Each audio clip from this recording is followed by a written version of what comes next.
And you start to see that, like, yo, this could actually end up being the best secondary in football. PFF ranked it number 11 into 2024, and they haven't done one for 2025. Well, I'm here to tell you, the Lions should be top 5, and they may end the season number 1. We're 5th in the NFL. So with all these injuries, and they did include that in their description, all of these injuries, Lions were still 5th. Hit me, because this was actually just going to be a Terrion Arnold video. So this is mainly going to focus on Terrion going into year 2 breakout season. I want to remind y'all that I thought Terrion Arnold was the best cornerback coming out of his draft class. Now, I know Quinyon Mitchell was fantastic in year 1, so that looks crazy, but you don't draft the guy for 1 year, you draft him for a career, hopefully, right? I mean, that sounded pretty cool. I like that. Did a live mock draft with other actual people, and we ended up trading like into the top 10 to get Terrion, because it was never even a real possibility that you could land Terrion. It wasn't like, oh, move up 5 picks and get him. It was like, yo, you got to go way up there to get him. So it felt like it wasn't a real possibility. And then the draft happened. Every pick seemed like it was going offense, and it landed Terrion Arnold in our lap with a short trade up to land the cornerback that I loved heading into it. Let me just hype him up. Like, no, I loved this guy coming in. So I'm still carrying that. It's kind of like Rakestraw. Rakestraw with another guy, same draft class. I had him ranked 5. These guys I love. So both of them I have so much optimism for. And now the Lions, as they've continued to kind of work around and build this secondary around, excitement is real about this secondary, at least for me. It's real about this secondary. I mean, the statistics have been strong for years now, but that goes back to the Jerry Jacobs days when he was playing some really strong football for us, and even the Jeff Okudah day. I mean, like, we had put together, there was a point there at the beginning of it all where the Lions went on a stretch with Jerry Jacobs starting, and it was like, hey, man, we're allowing a very low completion percentage. I think it was first in football for a stretch there in that first or second season. We're allowing a very low passer rating. We were giving up a lot of big plays, which was the issue, and we're going to talk about that. We were giving up too many explosives, and I think that we saw that this past season. I think one guy that perfectly illustrates that is Terrion Arnold, because he was young, right? He was young. He was a rookie last season, and we saw him give up those big plays and give up explosives, and so many of them were just breakdowns. So many of them by Terrion were breakdowns, weird spacing. I just think like his feel was a little bit off, and we give up big plays because of that. But one thing that stuck out to me when watching Terrion Arnold, really going back to college, is I always thought he was mentally very tough, which is incredibly important for that position. But in the NFL, was his coachability. I thought it was just noticeable. I mean, it was different stretches of the season, you would notice different issues come up. And I talk about this, but this is really something that you could have followed along with all last year. Every time that we would break down each game, right, it was something different. You'd see stretches where it's like, oh, that's not great. And early in the season, he was grabby. He would have all these flags. And be like, I don't know if he's going to fix this. And then he kind of did. And then he would get better. And then all of a sudden you see something else. Like, I don't know if that's that great there. And then he'd get better. And you're like, wait a minute, he's fixing that. And another problem would jump up. And it felt like a true rookie season. That's what it felt like from Terrion Arnold. But ultimately, today, I wanted to remind myself. I was like, let me just go back and watch. So I went through, I think it was the last 5 or 6, I think it was last 5, 6 games from this past season. I'm like, let me just see what it looked like, right, towards the end of the year. How much optimism should there be? And it felt like a rookie season just in that small sample size. The first couple games I watched, and I'm like, oh my gosh, this guy looked elite. I'm like, wait a minute, what are we talking about? This guy looked incredible. I mean, we need to talk about this. And then he watched a couple more against like Chicago and San Fran. I'm like, all right, this is actually kind of bumpy. And then he got back onto it against Minnesota. You're like, this is fantastic football. So it was a little bit of that. But I still feel like he walked away from a really strong rookie season. We have some numbers to showcase that. And I think when you start to put this entire secondary as a whole, it's crazy how far the Lions may have come. But the opportunity that they have with 2 young guys going into the rookie seasons, adding a cornerback in free agency, but I believe is the best cornerback that the Lions are going to have. On paper, this is the best cornerback that the Lions have had in the Brad Holmes era, which is DJ Reed. And Carlton was great last season, so not taking that away from him. DJ is fantastic, and he fits us so well with the physical play style, the lack of separation that he allows. Sure, there's some limitations there, somewhat due to his size, but he plays really fast. He's got an aggressive demeanor. He's willing to stick his nose in, hit guys. A lot of pass breakups. Yes, he will get penalized. That's always been the Lions. Like, they're willing to do that. They're going to be the aggressors. They're going to bring it to the other team. So with all that being said, like, I think when you start to tie everything together and you actually start to look at the secondary as a whole, we already know how great the safety room is. Kirby Joseph gets his massive deal. Brian Branch's flexibility, the way that he came out this season at safety, and he was incredible. Then he went back to the nickel role due to injuries, and it felt like he took a slight step back versus the rookie season, which is crazy, but he was still really good for us in that role. When you start to put all the pieces together, even the linebacker coverage unit, man, you start to see that, like, yo, this could actually end up being the best secondary in football. PFF ranked it number 11 heading into this past season, heading into 2024, and they haven't done one for 2025. Well, I'm here to tell you, the Lions should be top 5, and they may end the season number 1. This is where we're going to get in some of these advanced coverage stats. So what the heck is advanced coverage? What does that mean? Well, PFF broke down what this stat means, and it's really this. It's separation allowed on the play alongside the expected PFF grade that would be added if the player was targeted on said rep. So it's every play getting taken into account. It's not just plays where you're targeted, which PFF references for a lot of their typical grades and where you see that grading scale. This is every play involved, and it includes the assignment, so coverage type that they list a player in,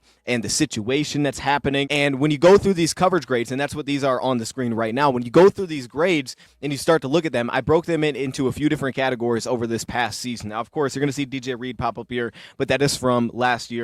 Rakestraw doesn't have enough snaps to actually count for this. Neither does Khalil Dorsey. Rocky Sin doesn't either. None of those guys actually really apply to this. I mean, Rocky Sin didn't play that many snaps this past year, so the stats that I put on the bottom left are going to be his 2023 stats. If you actually go back to 2022, that's when he played the most, about 700 snaps that year. I'm pretty excited for Rocky Sin as well, but some of these guys just don't really qualify, and now there's no longer a Carlton Davis on this team, so he doesn't actually show up in this either. But I broke this into a couple different categories, and the reason being is I thought, okay, 8 weeks through the season, we know Terrion came in as a starter. Some of these guys missed some time, of course, but Terrion came in as a starter to begin the year, so I thought 8 weeks in, we can get a good sample size of where he's at, and then where did he end up throughout the rest of the season, right? When it was all said and done, how much did that actually change throughout the rest of the year? In week 15, the reason I use that is because that's when Amik Robertson went from playing slot all season long to transitioning to a wide cornerback where it felt like he played a lot better, but he was good in the slot, but that's what he's going to do coming into this year, it seems like. At least as of now, that's the plan for him. We'll see how long that lasts. After week 15, he transitioned to a wide corner, again, due to injuries, and he held that role down. So you can see the differences in how, again, he improved as well. So if we go through it, so the first 8 weeks of the season, DJ Reed was ranked number 1. Now, that percentage grade, what is that?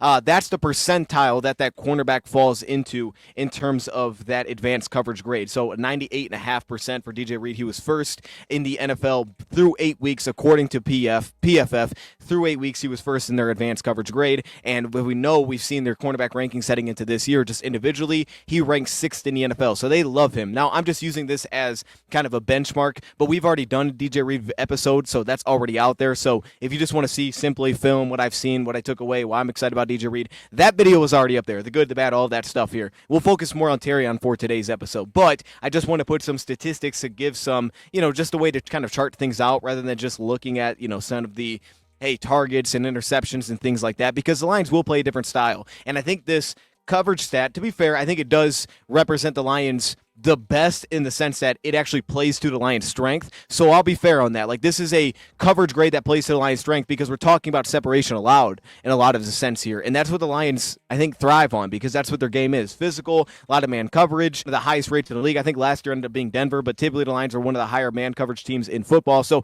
I think this plays into their style. And when they're at their best, they need guys that take away routes, they plaster routes, that make it difficult to have completions. And again, I've used this example so many times that I don't want to just bore people with this one, but this goes all the way back to 2023 against Green Bay. It was a home game. I think it was it Thanksgiving? I don't remember, but it was a home game, and the amount of plays that we played zone coverage versus man coverage. In zone coverage, the Lions essentially allowed a completion every single time the Green Bay passed it in zone coverage, and I charted this myself. And in man coverage, that was about 50% completion percent rate. And I thought that was such a good example because Green Bay, and we saw it this year, they went out and they addressed that with, hey, let's go get Matthew Golden because they felt like they needed a number 1 receiver that wasn't also going to drop a ton of passes, which they've had issues with as well as injuries. But I thought that was such a great example because in that game, it showcased that this is what the Lions' style is. This is where they're at their best. Yeah, they may have some flags, but what they do best is they want to just make you make tight window throws. That is their game as a unit, right? It's not as much about the takeaways, though we want to get those. And Terrion, a guy that had 5 interceptions his final year at Alabama, had none for the Lions in his rookie season, which just felt crazy, and it feels like he's going to be due to have some of those. But that was the Lions' style. And when they got to be able to play that style, and as we can see right now, I mean, if you just think about the group the Lions have put together, from safety to cornerback, but if we just specifically think about cornerback, between DJ Reed, who's a smaller corner, but man, he's physical as heck. He's menacing. He wants to get in your grill. Terrion Arnold, a press cornerback at college at Alabama, though he can play in all different coverage units, as we saw. He clearly was at his best, as you'll see. We'll throw some clips in man coverage. And then also Amik Robertson. I mean, that's his game as well. Now, he did some off coverage, and I think he excels there as well, but that's what he wants to do, right? He's going to close airspace. Another smaller cornerback, but he plays with that dog mentality. Rakestraw, a press corner in college that had some vertical questions, but man, he was going to handle things underneath. And he was a guy that was coming up with interceptions in training camp. So the Lions are just built with guys that all fit the same. You look at these numbers, what stands out is the improvement. So 8 weeks in, they have Terrion Arnold as the 85th corner. Remember, he's starting at this time, so this is on the lower side, right? That would be in like the third, unit if you think about it, right? The first and second corners, that'd be 64 players roughly, not including injuries. He's at 85th. He's in the 60th percentile. 8 weeks through the season, about midway through the year. Amik Robertson is 44th, and remember, at this time, he's playing slot. That's 76th percentile, and again, DJ Reed was the best in football. So now we go to week 15, and this is before we saw Amik Robertson make that transition. He improved slightly to 43rd, but again, he was pretty much in the same spot all year. So 43rd, maybe not a number one corner essentially, but essentially saying, hey, I'm solidifying myself as a number two, and look, he was really good with the Raiders the year before as well. So he kind of feels like he fits in that category. He's a plus number two cornerback. Terrion Arnold now, look at the jump that he made. So we get to the back half, and now he's went from 85th to 71st, now in the 72nd percentile. DJ Reed drops a touch, but he's still 97th and a half percentile, sixth best in football. I mean, he was just great in this all year long. And then we get to through week 18, the final week of the regular season. Of course, unfortunately, Lions only had one playoff game, but through the final week of the regular season, this also is when Amik makes that switch to wide, and this is part of the reason I say, and I love him at wide, because now he's 26th, which would essentially, by this statistic, say that, hey, you're a number one corner. You're a back-end number one corner, but you're a number one corner at this point. And if you just think about how much that dropped, I mean, if you just took those weeks on their own, I mean, he had to be grading out incredibly as an advanced coverage cornerback, because the dude is now 26th from 44th at essentially a 92.5 percentile. DJ Reed still top 10, and now Terrion Arnold has jumped to 68th in the league, which is now 77.5 percentile. So he took a massive jump. And if you also include the other positions by this time of the year, Brian Branch is 5th throughout the entire regular season. Kirby Joseph is 3rd. And the Kirby Joseph one is the one that's mind-blowing. It's one thing to see a guy like Brian Branch here. It's like, okay, I expect that, right? The guy played slot in college. He played that nickel role. We saw it in his rookie season. The guy plasters so well. Again, and here's the thing that people get caught up in all is speed. Oh, man, what's the long speed? Well, if you play it correctly, that's not as big of because it's not like we're talking about a guy in Terrion who runs a 4.7. Like, I mean, he ran a 4.5, 4.51 coming out, so he still ran a fantastic 40 time. But it's what is your play speed? That's what matters. Look at the 40 time for that. And I remember my grade was really strong there. I remember for him, it was all of the athletic traits that I had, like great grades for Terrion. That's where he stood out. And it was all the specific factors of playing the position of off man, man zone, where I was a little bit lower on Terrion Arnold, right? Press coverage, I was a little bit lower. I was really high on press because I remember that's what I thought that he was coming out. But I was a touch lower in those spots, much higher on the reactive athleticism, the play speed, the ball skills, like all of the critical factors. He thrived, and I think that's what made him a first-round pick personally, and I thought that's what made him the best cornerback in the draft. But regardless, he was young to the cornerback position, right, settling into that role alone. Like, there's still so much growth there, and we just saw it from last season alone, so much growth. But the Kirby Joseph one, by the way, is the one that's mind-blowing to me. The fact that he comes in at 3rd is crazy. It's crazy, and it really says, like, this is why he got paid. This is why Kirby got the money he did, because we think of him as this ball-hawking safety, right, that just intercepting passes, and then all of a sudden we hear the coaching staff talk about how Kirby Joseph, he's got teach tape. Like, this guy is not missing tackles in open space. As the last line of defense, he didn't miss tackles. So it's like, okay, that's pretty good. So now we got 2 of the boxes checked, and then you're like, oh, yeah, and he doesn't really allow separation either. And there was a play that stood out to me. I should have shown Kirby Joseph matched up one-on-one with the receiver. And he steps in front of the route against, I think it was Minnesota in the end zone, maybe it was Buffalo. He steps in front of the route off coverage and just takes it away. And meanwhile, no, it was Green Bay. I'm sorry, it was Green Bay. He stepped in front of Dontavian Wicks, who they really like, steps in front of that route in off coverage. He's matched up one-on-one. And if you didn't look a second time, you would have assumed that's a cornerback that just took that away. That was Kirby Joseph. He stepped in front of the route, took it away, and you're like, oh, okay. And Wicks is looking the other way like, oh, hopefully that guy gets a touchdown because my route's not even open anymore. I saw that. I'm like, dang, that was pretty good. And then when you see these numbers, it's like, yo, okay, I get why he got paid. And then, of course, the linebacker room. The one that's mind-blowing here was Campbell was 11th.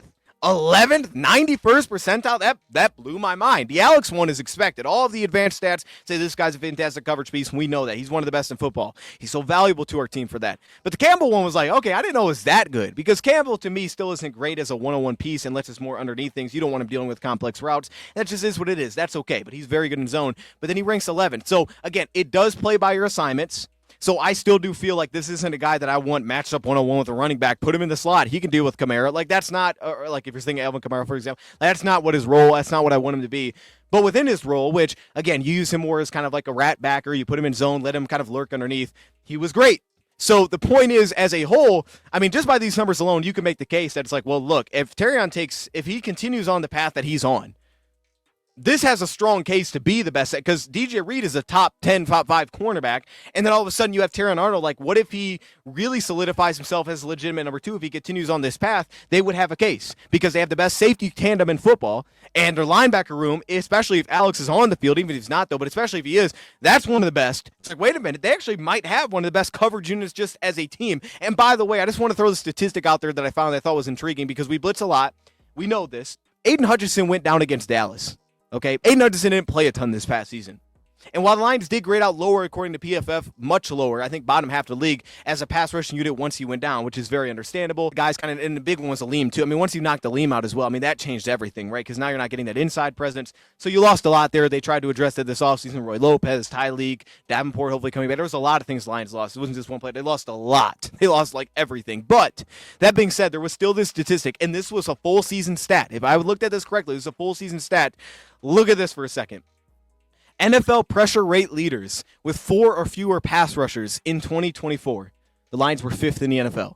So with all these injuries, and they did include that in their description, all of these injuries, the Lions were still 5th without blitzing, right? So like the idea of like, oh, they only get it when they blitz. This stat would disagree. They actually weren't even in the top 5 when they blitzed in terms of pressure rates for teams. 4 or fewer pass rushers, the Lions were 5th. Not blitzing, essentially, right? 4 or fewer is not a blitz. 5 or more is a blitz. So you're right there with Philadelphia. I just thought I'd throw that in there. That's incredible that they came in. I mean, it's incredible. Now let's get back to being dominant against the run, and these numbers are really going to blow our minds, because that's what the Lions got to get back to, in my opinion. I think they addressed that. So there's that. Now let's talk about Terrion specifically. That's what we got to get to here. And I want to start with this little graphic thing that I have here. And this was from PFF directly. So this was what one of their articles stated about a player that would break out after the draft. And for them, they believe that this could be Terrion. They say Arnold's rookie year did not go as planned for a former first-round pick. And we're going to talk about that. Though it's not often easy for a rookie cornerback to come into the league and immediately start shutting down NFL talent. And remember, he didn't get eased into this. That's not to say they couldn't have, right? The Lions could have came into the year and said, Branch, look, dude, you're playing nickel. All right, we're not putting you at safety. You're playing the nickel role. We're going to get Terry on time. He'll start week 10 or something. Like, they could have done something.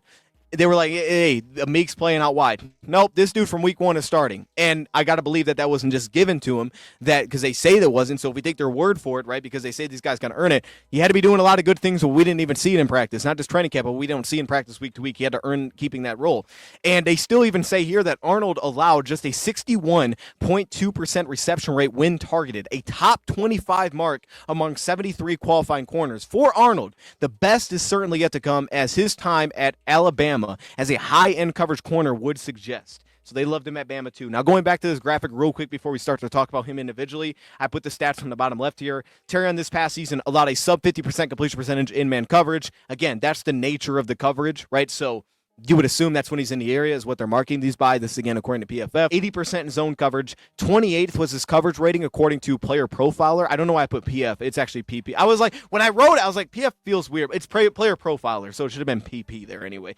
Meek Robertson in the slot. Those are his stats in the slot because that's what he's going to be doing going forward. We assume allowing a 95 rating. And I just threw some of the most recent stats from Rocky Sin, Khalil Dorsey, Ennis Rakestraw. I put Rocky Sin's 2023 because he had like 50 coverage snaps in 2025 or 2024, so I didn't want to throw that on there. We already did a video on him as well. Okay, now let's talk about this guy, Terrion Arnold. What I took away, because I was like, let me watch the end of the season. We've done this with a few players, and let me just see what I think about the player, right? No judgment of like, oh, this is what I thought. This is what he is. You know I loved him in college. You know I thought he was the best corner. I think that's still going to play out. Give it time. I think it will. We'll see. Could be wrong. We'll see, though, right? It's an investment.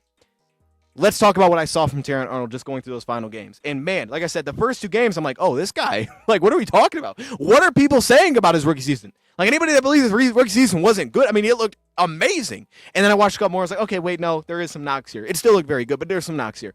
The point is, let's get into some of this. Transition ability was still very noticeable. So we talk about that ability to transition, whether that's plant and drive, opening hips, working vertical, opening hips, working underneath, right? That ability to transition, get in and out of cuts, in and out of breaks as a receiver would. His transition ability was still super noticeable. I remember that was, I think, my strongest grade for Terrion coming out of the draft was his transition ability in a lot of different ways. For me, it was still very controlled. The recovery showed up this past season. It showed up against Chicago. I mean, to me, he showed some ridiculous ability to transition in terms of half turn, side shuffle, right? When a guy would get in his blind spot, and he could kind of flip around quickly, take that away, or maintain speed, say on a level 3 route, here comes the post, and he would transition. He could flip his hips, roll his hips around, and just get out vertically. And we talk about that long speed, but it didn't really show up that much. Actually, I watched the game I went through all Green Bay, right, this past season at the end. One of them, Christian Watson, he matched up with him a lot. You didn't really notice vertical issues there. Actually, the guy that got burnt deep was Carlton Davis. He was the guy that got taken over top. It wasn't Terrion Arnold that game. And you could see Terrion seemingly showed some real awareness to like, okay, this guy's really fast. Let me be more proactive to get out of my stance and run.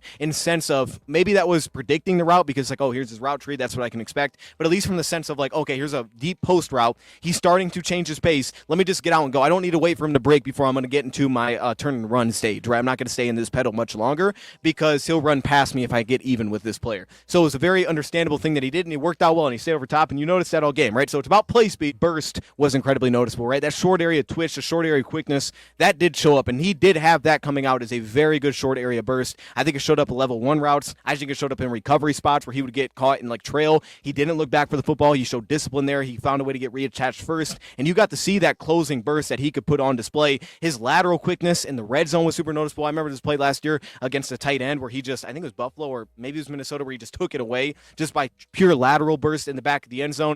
And a couple of things I want to take note of. First off, in the red zone, we did see some real awareness to pass off the safeties, give support elsewhere, and a couple of times it took away routes. So you got to see that on-field intelligence, the awareness around him. Now, this will be one of the examples of some of the knocks, and you get this kind of two-footed hop back on the skip release, which gives up too much space underneath. But watch the angles that he takes in recovery when he gets in the trail. He took these super proactive angles to get back into the play. You see the discipline. Again, notice that play speed. These angles that he took made him play really fast in these trail spots and attack the ball. Plaster was effective too. Now, it would give up some big plays. One of the bigger plays that he gave up this past year was against Buffalo.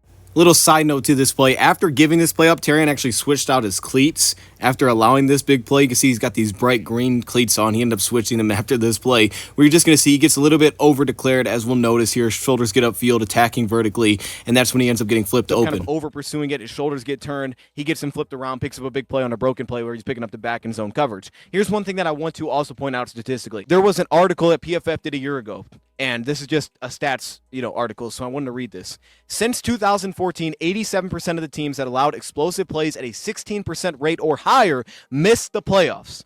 All right, so over a 10-year span, they're saying teams that allowed a 16% or higher explosive play rate in the pass game, which is 15 or more yards, missed the playoffs. Now, hey, that's not great.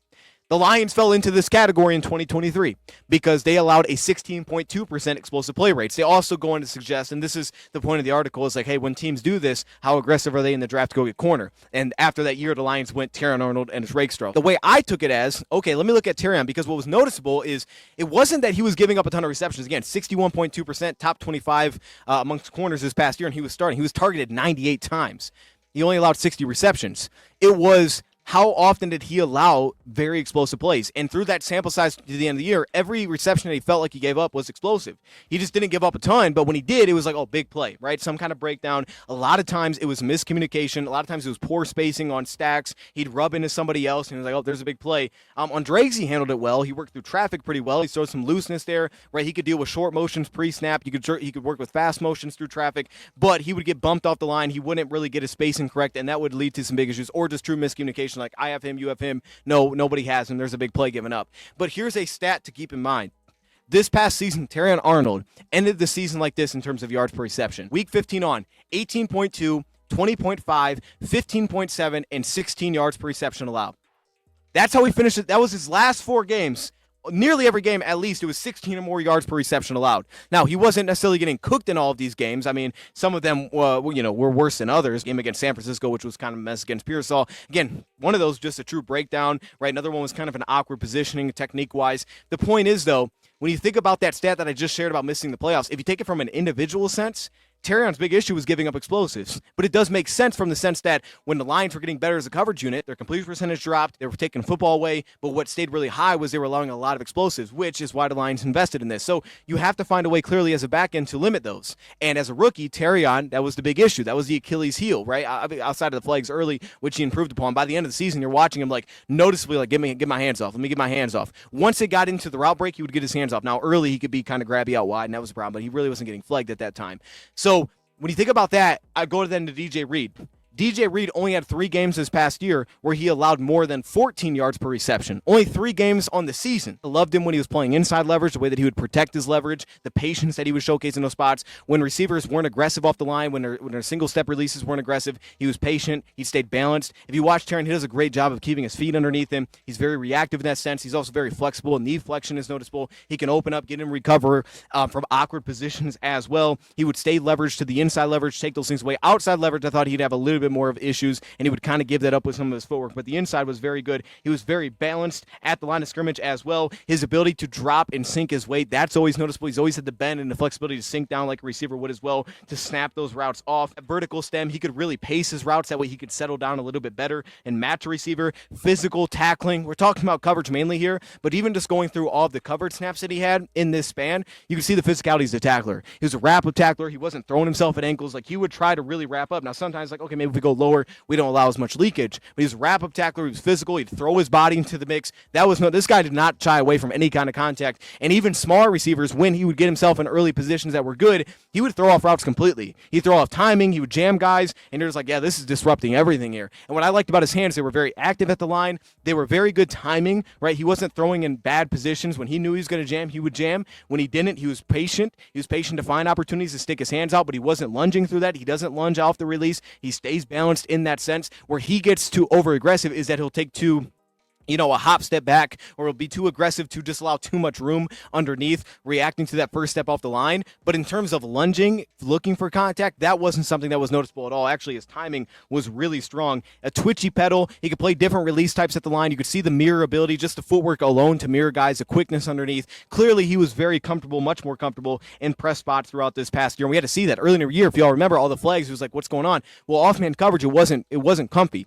And then we saw the first time he played the Vikings, and it was outstanding. I remember that game, we noted how, like, if you're watching him here, he is winning with his feet. He's not winning with his hands. He's not winning at the top by saying, I got to grab him. He's just trusting his footwork. He's trusting his ability to mirror with the receiver at the top of the route, and he got a lot better. And that was the first example of like, oh, wait, so all this issue that people were making this huge note of, he got a lot better.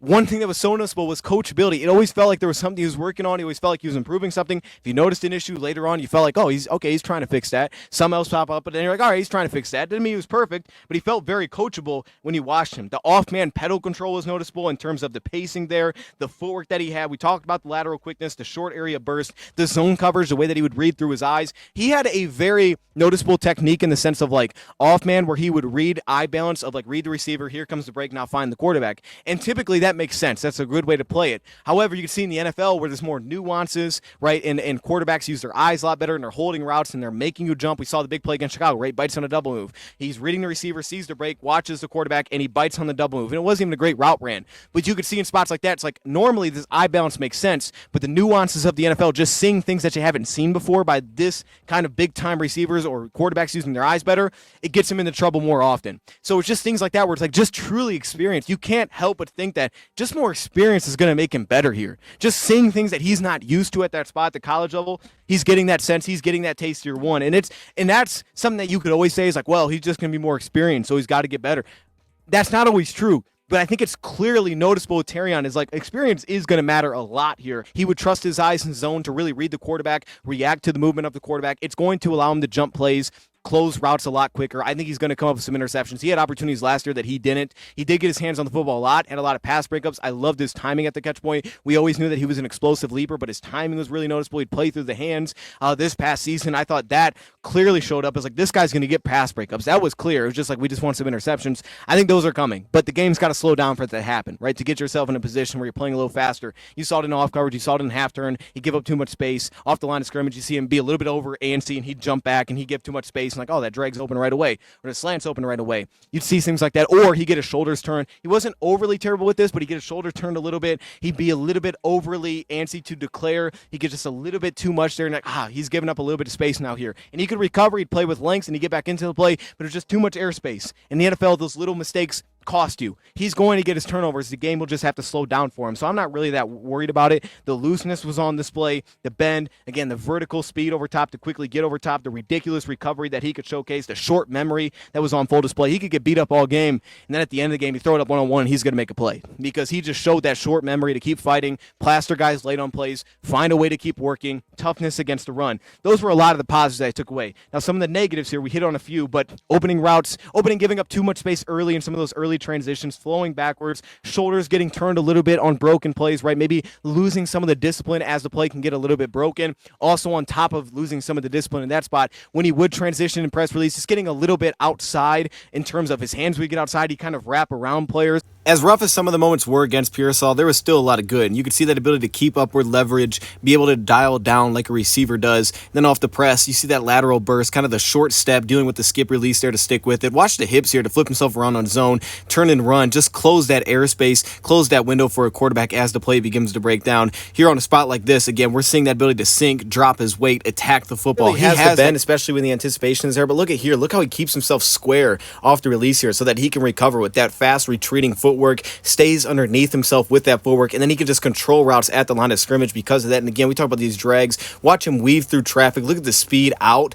as he gets out of that transition process through the release. We've seen so many plays like this. He gets caught in that half turn, can flip, maintain speed. He read it really well. It's very accurate. And then in some of these red zone spots as well, specifically, we got to see just like this, that lateral burst to take away these airspace and windows in the red zone. Wrap around players. He didn't really grab too much here, so he wasn't flagged overly, and it was very early. And he would kind of let go as the play rolled on, but he would get to a spot where he was too wide. I thought a big problem with that was he wouldn't always get his hands back down on the hip, and a big problem was he would open up sometimes upright. He wouldn't stay bent, so he'd get upright and he'd get on shoulders, and now he's wrapping guys at the top. Again, better, more consistent footwork will also help him there, but I think he can just improve staying lower throughout the play, help him a little bit. He also didn't feel like he had great anticipation for when routes were going to break, specifically in that side shuffle where you wouldn't see like the ability to seemingly read through like, oh, hey, receiver's lifting, he's probably going to break this off. He felt super reactive into until the receiver starts to slow down, I'm not slowing down. And it was fine because he has movement skills to do it. It's just like, yo, if you get a little bit more anticipation here, he's going to snap on a few of these routes and break them off with much better time. He's going to get on top of these because athletically speaking, he's making it work. He got himself in some weird positions last year, and it was like, how in the world did he get back in that play? Remember, there was like a deep curl this ran, and he got overly aggressive, got his shoulders turned, and you're watching him not stay leveraged to that front side shoulder, so he has to flip himself around. And the speed at which he flipped himself around off the ankle bend, and you're like, how in the world did he get back in that play? Yeah, he gave the reception. But the fact that he didn't get any yards after this is ridiculous. Like, he just needs to improve the anticipation here. We'll see if he can add that going forward and limit, again, some of those explosive. But reading through the pads, situational awareness felt a little hit and miss. Like, hey, they're at the 2-yard line. All right, I loved it off the ball, off the line of scrimmage, because his press always seemed to match the situation. The patience when he needed to be patient. The leverage that he would control from the inside. Patience to not always get super aggressive and it was like, okay, maybe this is short yardage. Let me stay in his hips. Let me not give ground. That was noticeable. But in just terms of, like, expecting certain concepts by where the ball is, I think that could improve a little bit. Like, hey, the ball, they're going to get this thing out fast. Or, hey, they're running a rub route with you. You got to have a plan for that. And he wouldn't always have a plan. He'd bump into guys. Or after a motion, it seemed like his vision would just become super tunneled. It was like, I'm not seeing the full picture anymore. I'm just guarding my guy. And then he'd run into other players. That showed up. And again, that showed up throughout the season, but really through the second half of the season. I think that's the biggest way that they actually attacked him, was just things like that. And that's all things that can be absolutely improved. Dropping off zone coverage and like cover 3, the instincts weren't always noticeable. Like, it was more like, I'm going to do my job. But instinctually speaking, of like, okay, he's clearing me out. Safety can pick this up. I got to go. He would wait until the ball was thrown. It was very much like, I'm doing my job. Instincts to say, like, I'm just going to drop this and go. I'm just going to trust that this ball is not going here. This is a clear out. He's going there. Safety, you go get over top, Kirby. You got it. You picked it up. I'm going to drop down and take away this over route that's coming into my world that's now going to be the number 1 receiver. I got to stay over the number 1. This over route is now going to become the number 1. That vertical route is no longer the number 1. It's like just staying with a little bit too long. Just anticipate, drive on it, make a play. Things like that. Those were the big issues for me. Then I think those things can be improved specifically. I think those things definitely can be improved as we go forward, right? So for me, I think it's going to be fantastic. Like, I could have told you that, without doing any of this, because I just assumed that he will be because I loved him that much coming out of the draft. But ultimately, I think even last year's film says that. And the numbers say it as well, that if we'd made this mainly about Terrion, but if we just keep it to Terrion for example, and he takes those steps that he took and he becomes a plus number 2 cornerback in theory, there's a real shot the Lions are the best secondary or a handful of the best secondaries in football because they had the best safety group, because they had the flexibility to do. Kirby has taken ridiculous strides.